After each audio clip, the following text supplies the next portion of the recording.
আসসালামু আলাইকুম, সবাইকে রাহিস ক্রিয়েশন অ্যান্ড ব্লগসে স্বাগত। আজকে আপনাদের সাথে শেয়ার করব ঝটপট কিভাবে পিৎজা তৈরি করে খাবেন। আজকে সন্ধ্যা থেকে আমার পিৎজা খেতে ইচ্ছে করছে, সেজন্য আমি পিৎজা তৈরি করে নিচ্ছি। এখানে আমি দিয়ে দিয়েছি 1 কাপ ময়দা এবং আর 3 টেবিল চামচ 1 কাপ এবং 3 টেবিল চামচ ময়দা দিয়েছি। আর এর সাথে এখন অ্যাড করব আমি একটু লবণ, স্বাদমতো লবণ দেব। এখন দিয়ে দিচ্ছি একটু চিনি, আপনারা আপনাদের পরিমাণ মতো দিয়ে নেবেন। আমি একটু চিনি দিচ্ছি, তাহলে স্বাদের ব্যালেন্সটা হবে। এখন দিয়ে দিচ্ছি 1 চা চামচ ইস্ট। এখন সব কিছু একসাথে মিলিয়ে নেব।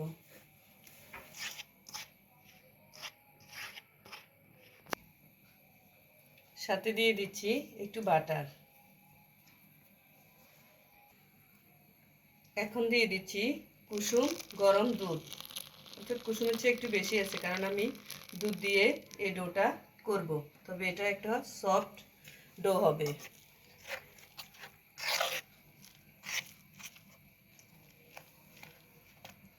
এই পর্যায়ে আমি গোলাটা একটু মথে নিচ্ছি।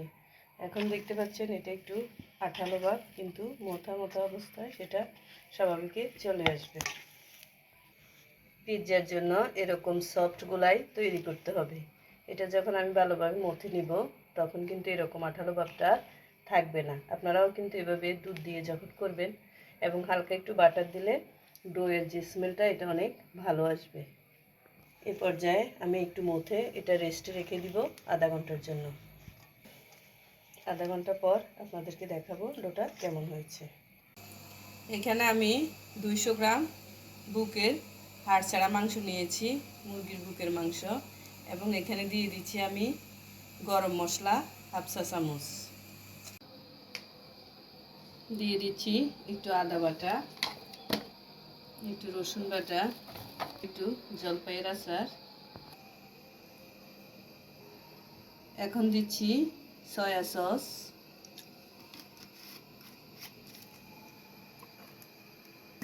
এরপর দিব এখানে একটু ফিশ সস। বাসায় আপনাদের ফিশ সস থাকলে দিবেন, না থাকলে দিবেন না।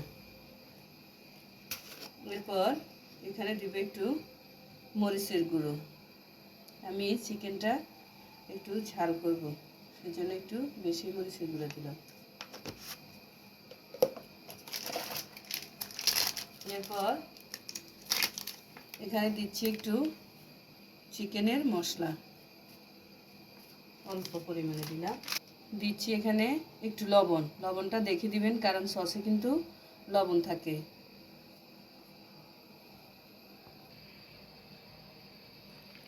এখন সবগুলো একসাথে মেখে নিচ্ছি।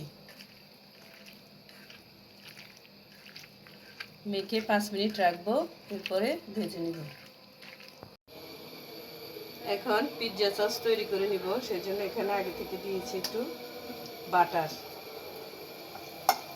এই বাটার এখন এখানে দিয়ে দিব একটু রসুন কুচি। রসুন কুচিটা একটু ভেজে নিব।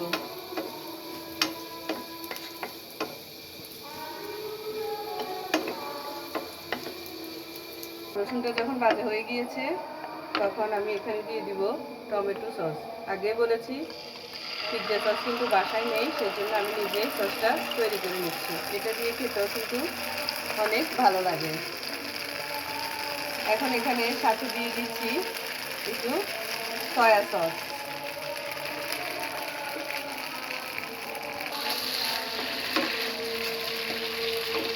সয়া সস এবং টমেটো সস, রসুন কুচি, এবং এখানে দিয়ে দিচ্ছি একটু গোলমরিচের গুঁড়ো। এখন দিয়ে দিচ্ছি একটু অরিগানো। যদি বাসায় থাকে তাহলে দিবেন, না থাকলে না দিবেন। এটার স্মেলটা একটু ভালো আসবার জেনে দিলে কিন্তু স্বাদের কোনো হেরফের হবে না।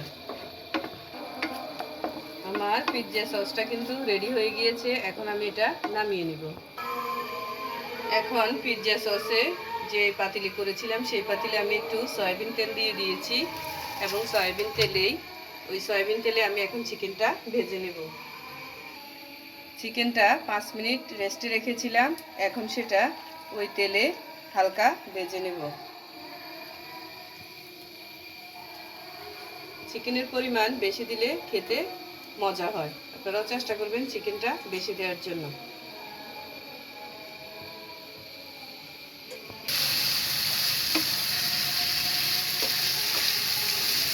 যেহেতু এটা চিকেনের বুকের মাংস, সেজন্য এটা কিন্তু রান্না হতে বেশি একটা সময় লাগবে না।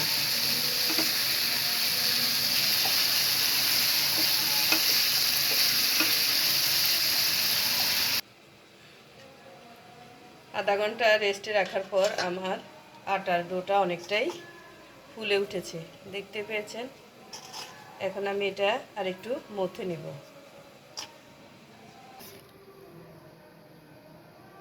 হাতে একটু আটা নিয়ে নিয়েছি এবং এটা দিয়ে সুন্দর করে এটা ভালোভাবে মথে নিব। তবে সফট গোলা হলেই পিৎজাটা খেতে ভালো লাগবে। গোলাটা মথার পর এরকম হয়েছে।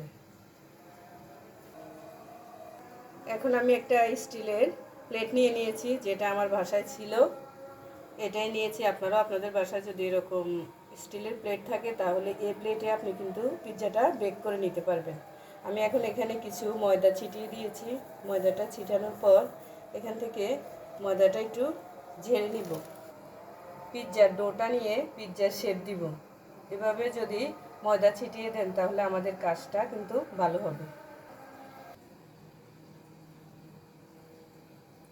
পিৎজার এটা কিন্তু একদমই, পিৎজার কাজটা একটু এবড়ো থেবড়ো থাকলেই কিন্তু পিৎজা খেতে ভালো লাগবে। দেখতে পাচ্ছেন আমি কিভাবে এটা ছড়িয়ে নিচ্ছি। আপনারা এভাবে ছড়িয়ে দিবেন। তবে দেখতে পাচ্ছেন উপর থেকে আমি কিভাবে করছি এটা।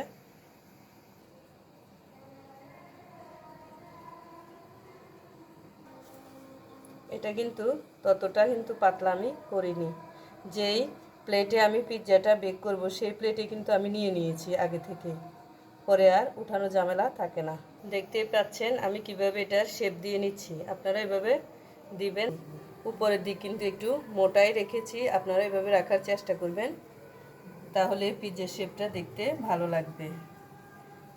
এটা কিন্তু আমি আগেই বলেছি, এটা কিন্তু আমি ইনস্ট্যান্ট পিৎজা বানাচ্ছি, তবে খেতে কিন্তু রেস্টুরেন্টের থেকে কোনো অংশেই কম হবে না। এখন একটা কাঁটা চামচ দিয়ে এভাবে ছিদ্র করে নিচ্ছি। আপনারা এভাবে দিবেন, না হলে কিন্তু এটা ফুলে উঠবে। এখন যে পিৎজা সসটা আমি বানিয়েছিলাম বাসায়, সেটা এখন এখানে স্প্রেড করে দিব। এখন এখানে দিয়ে দিব ভেজে রাখা চিকেন। এখন এখানে দিয়ে দিচ্ছি চিজ। এখন এখানে দিয়ে দিচ্ছি গ্রেট করা চিজ। চিজ আপনাদের পছন্দ অনুযায়ী দিতে পারবেন। যত বেশি চিজ দিবেন তত এটা খেতে ভালো লাগবে। এখন বাসায় কিন্তু আমার ক্যাপসিকাম ছিল না, সেজন্য আমি এখানে দিয়ে দিচ্ছি টমেটো। আপনারা এভাবে দিতে পারেন, আপনাদের ভালো লাগবে।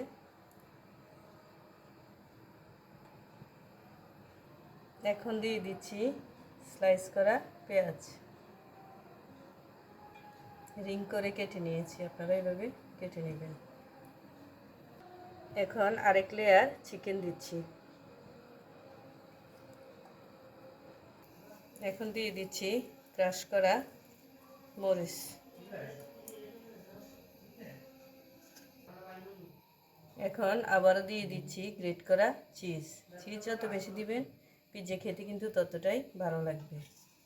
এখানে আমি টুকরো করেও কিছু চিজ দিচ্ছি।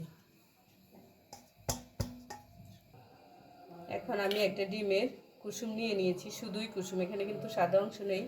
এটা পিৎজার যে উপরের যে ক্রাস্টটা আছে এটাতে একটু স্প্রেড করে দিব, তাহলে এর কালারটা সুন্দর আসবে। আমার পিৎজা বেক করার জন্য রেডি। এখন আমি এটা চুলোতে দিয়ে দিব। আগে থেকে আমি চুলাতে একটা পাতিল বসিয়ে রেখেছি।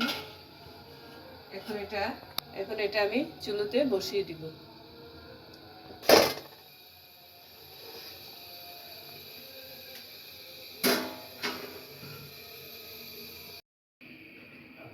এখন চেক করে দেখছি পিৎজাটা ভালোভাবে কুক হয়েছে কিনা। একটা শলা দিয়ে আমি দেখে দিচ্ছি। এটা দেখতে পাচ্ছেন, এটা কিন্তু পরিষ্কার এসেছে। তাহলে বোঝা যাচ্ছে আমার পিৎজাটা কিন্তু রেডি। যদি আমার রান্নাগুলো আপনাদের ভালো লাগে তাহলে প্লিজ আমার চ্যানেলটা সাবস্ক্রাইব করবেন এবং একটা ফলো, ফেসবুক থেকে দেখে থাকলে একটা ফলো, লাইক এবং শেয়ার দিয়ে রাখবেন।